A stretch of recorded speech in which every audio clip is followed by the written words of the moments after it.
Hello everyone, welcome to my channel again. With so many AI tools boosting developer productivity these days, it is tough to know which one actually shine for Salesforce development. And there is not enough information yet available on the YouTube. So today I am diving into live comparison between Agentforce for developers, a tool provided by Salesforce itself, GitHub Copilot, and Cursor AI, and using some real-world Salesforce tasks from one of my actual projects. So stick around to see which tool actually delivers the best result.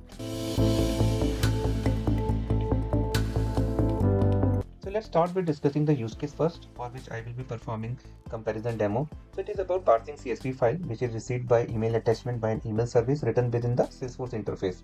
So for better understanding, I will strongly suggest you visiting my previous video where I discussed this use case in quite detail and where I explained how to use separation of concern along with unit of work and factory pattern to make your code more readable, maintainable, testable, and efficient. But for the purpose of this video, let me go through some of the important details again so that you can understand what we are trying to achieve. So let's see the CSV file first, which will be received by email attachment. So if you see here, we are getting columns like source system, I mean the external system which will be sending us the CSV file, then source system case ID, the case ID which because of which we are getting this information, and then some of the form information like name, street, city, postal code, country, and so on. And in the last we have the activity codes. So the idea here is this form is the incoming form is the financial form, and it will be performing certain kind of operations, right? And that is why we are getting it can perform multiple operation, and this is why the form information is repeated in the rows. So let us quickly see the schema. So our email service basically will be creating three type of records. So one is account, one is case, another one is form activity. So the form activity is a junction between newly created account record and the activity record. So activity is basically is a master data of all the different kinds of activities a form can perform. So if you see uh, in our spreadsheet, this form can perform these three different kinds of activities, and if we can go to the org, these same activities are already present, right? So now quickly go and check the project in the VSC Visual Studio Code. If you will see here, the first class is CSV email service handler. All it is doing is basically it is a handler method. This is the handler method, and it is basically getting the attachment from the email, and it is calling a particular method of the service layer class. Now the service layer class is this one, email service implementation, and we are getting the detail of this class using the custom metadata.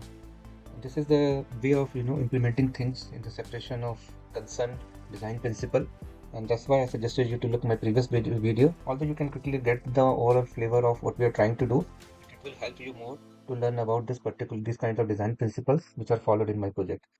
So email service implementation is our service layer class, and all it is doing, it is passing the CSV file. If you will see here, it is basically splitting the files by rows and then by columns, and then basically if you see here, it is creating the account record, then case record, and then here's the form activity record. Not going into too much details because based on the use cases which we will cover, um, we will go through these details again if it is needed. But one important detail here is like it is using the domain layer concept and unit of work pattern. Basically for domain layer we are using it to for object behavior and modification, and unit of work pattern is used for performing the DML operation, right? So it is registering the records and finally committing using the unit of work pattern. Right, so this will be the concept especially related to domain we will use in one of the use case. And if you see here, like it is calling the on apply defaults and on validate method of the domain layer. Now domain layer we have a separate class. For account object we have a account domain layer class. For case we have the case domain layer class, right? So in this way this project is structured. Yeah, so I know, like I have rushed through and you might not have got the complete understanding about this project, but in my view, as we are as the purpose of this project is different and we are going to eventually do the demo of different AI based tools, so that is not required. And but if you want to go into deep, like the approach you have to follow. So yeah, now let's see the tools, right? Before going into the actual demo. So on the left side we have Agentforce, right? So yeah, to make this Agentforce works, you have to connect it with your DevOps. It's already connected. If it is not connected, then you may get an error like this, like connect to the Salesforce org, right? And on the right hand side, we can have GitHub Copilot. So if you see here, we can have this window, GitHub Copilot, and both of these tools can be installed via extension marketplace. You can go to the extension and install both of these tools, right? And the third tool which we are going to use is Cursor AI. So Cursor AI comes up with its own editor, right? So it looks quite much similar to Visual Studio Code, and the same kind of interface is available, but it comes with its own AI chat window or AI interface, right? So these are the three tools which we are going to use for our demo purpose. So now finally, let's start doing the comparison between the tools and seeing the use cases. You will understand why the groundwork which we have done so far was quite necessary. So yeah, we have the Agentforce on the left side. Let's first type the brief message whether these AI tools can understand our project or not. So let me type, can you provide brief summary of the project?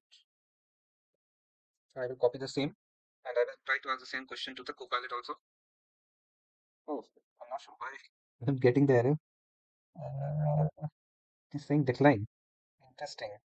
Uh, Let me just ask as type the explain command here and see. And here I'm getting that enable cloud is only 3.5 for all the clients. I think let me just use some other AI model, GPT 4.1, and ask the same question. Yeah, I think now. Yeah, so here is basically, so on the left side, I think this is explaining a particular class. I'm not able to explain the whole project here, but if you will see on the right hand side, um, yeah, so here the GitHub Copilot is able to provide the details, right? So it's saying like the project is a Salesforce Apex application that processes incoming email attachments, processing CSV files, and populate Salesforce objects accounts without using data web. It uses fflib common libraries, right? And design patterns, right? So it is explaining me the complete flow, which seems like pretty much self-sufficient, right? I think so. This works quite well. And let me ask the same question to the Claude also. Sorry, to the cursor also. Yeah, so I'm asked the same question here. Let me see what I will get here. It is still generating. It's taking a lot of time. Till then, let me quickly go to the Agentforce and let me try to rephrase myself. Can you read all the files and provide brief summary of the project? No, it's still basically providing the summary of the class, which is highlighted here, and not about the complete project. But GitHub Copilot is able to do that. And let me now go to the cursor and find out how it performed, right? And yes, we have got some result, and here we have the summary. This Salesforce project is designed to process email attachments, right, by leveraging a service layer architecture. The core logic is implemented in Apex class, following the best practice of separation of concern and maintainability. So yeah, it can see how much clearly it has given me, the key features. There is an email handler class, service class, domain selector pattern, custom object and metadata, fflib framework. Yes, so it has covers all the important bits.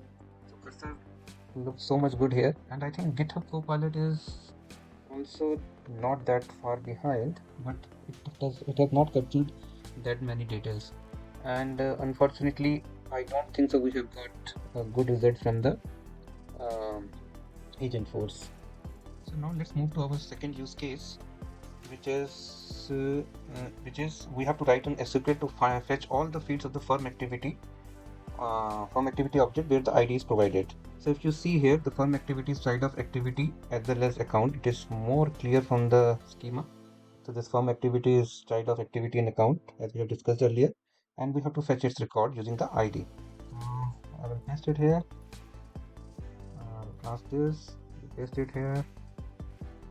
GitHub Copilot and ask the same question. And let's see what result we have got.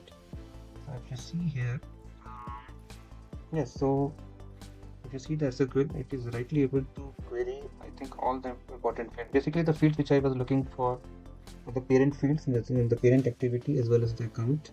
So it is able to query these fields using the ID that is provided. And let me see whether we have got the same result from GitHub Copilot. Yeah, so here I think because this is a difference here.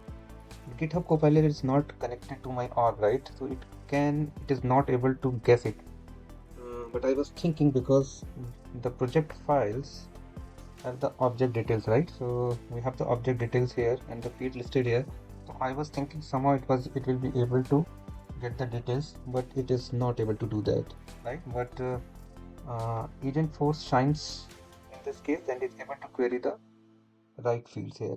Now let me see how this works for the cursor, and ask the same question here.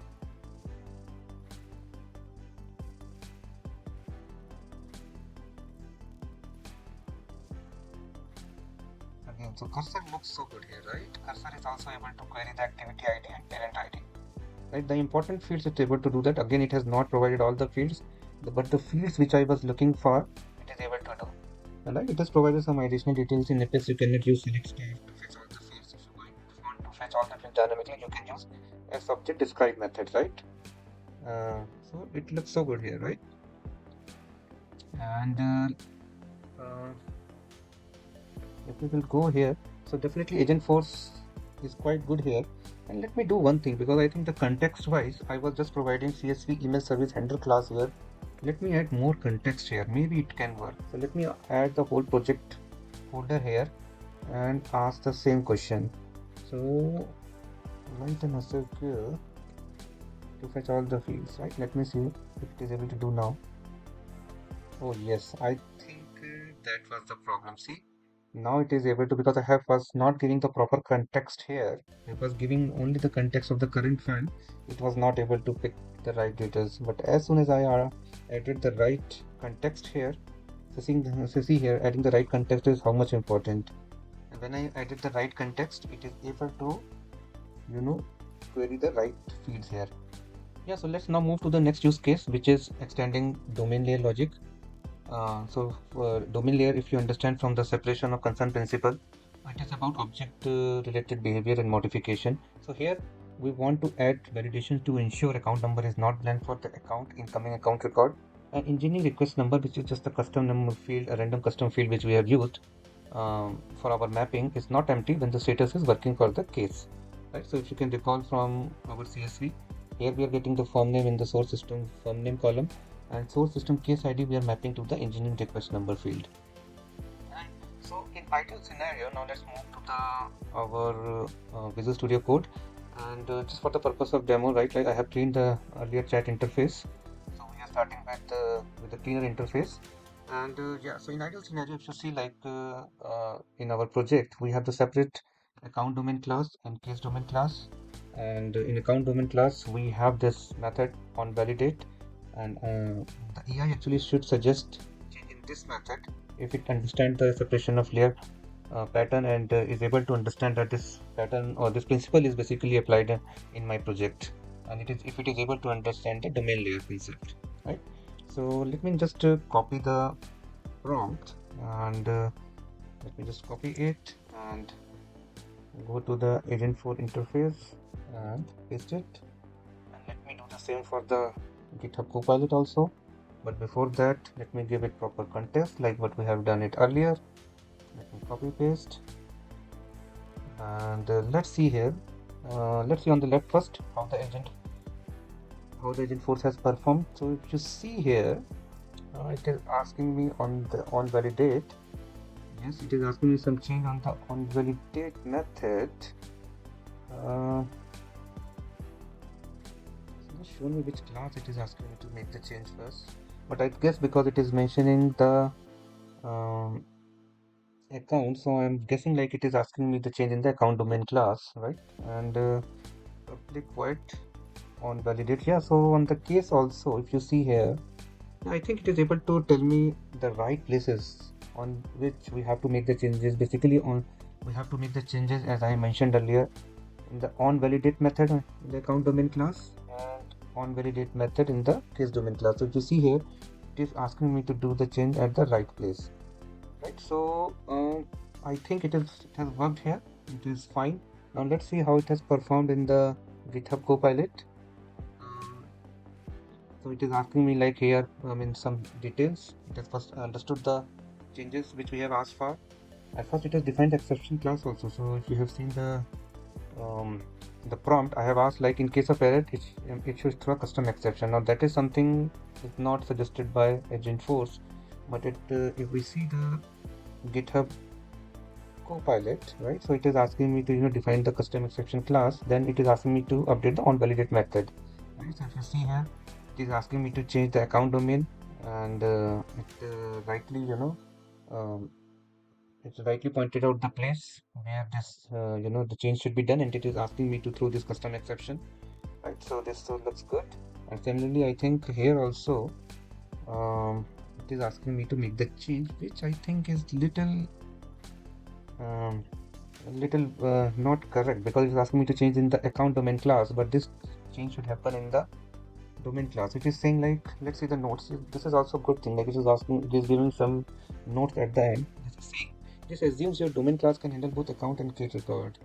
If not, you may need to separate the logic or create a separate domain class for case. So let me just modify the prompt, and it gives some additional context. Let me say we have separate account and case. Right, so let me give context once more, and let's see how it works.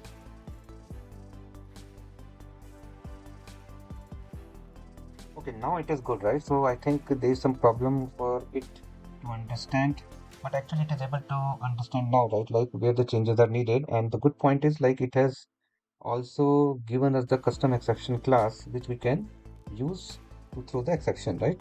So now let's see how this prompt behaves in the cursor. Let's go to the cursor and let's paste the same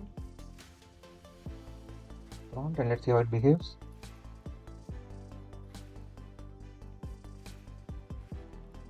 So you see here, it is giving me, it understood the requirements. See how cleanly it has given the requirements, and then it has generated the implementation plan, and it is clearly saying we have to add the logic in accounts domain dot on validate method. Similarly for cases, it is saying we have to do the same for cases. We have to create a custom exception, right? So if we say like for cursor, it is always much cleaner, and it gives you proper description, right, which you can use to understand how and on what basis it is generating the code.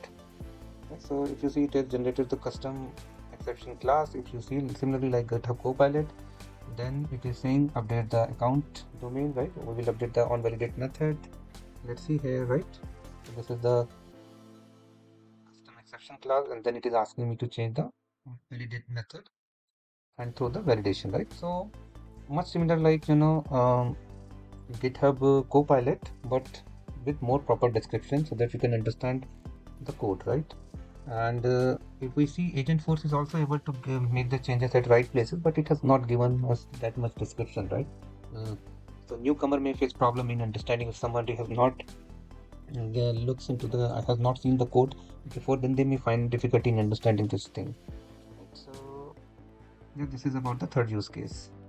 So guys, so far I have covered 3 scenarios, but there are still a few more to go, which I would like to dive into.